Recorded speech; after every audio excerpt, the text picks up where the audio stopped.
In Archer City, a West Texas town of 1,500 souls, Larry McMurtry has created an improbable book town with 4 major outlets and perhaps 500,000 warehoused volumes.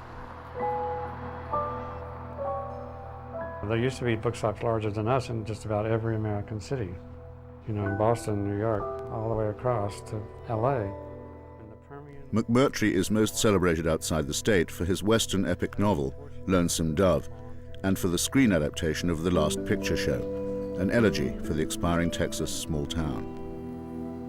A lot of people are surprised to find how many great literary holdings are possessed by the University of Texas. Dr. Harry Ransom was a very far-sighted professor, and he began to buy the archives of English writers, particularly 20th century English writers, you know, as much Joyce, as much Lawrence, as much Virginia Woolf.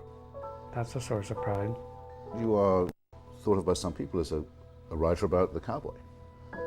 Yeah, I'm thought of as a writer about, although I've been denouncing cowboys and calling them fascists and doing everything I can to get away from being a writer about the cowboy, but somehow it draws me back because it's such a Central American image, a Central American Western type. You gotta deal with the cowboy one way or another. Larry once wrote, I now think a lot of my writing about the cowboy was an attempt to understand my father's essentially tragic take on his own human experience. He'd attached his heart to a hopeless ideal, a 19th century vision of cowboying. The sense of that crack in reality between what is and what might be, my father passed on to me.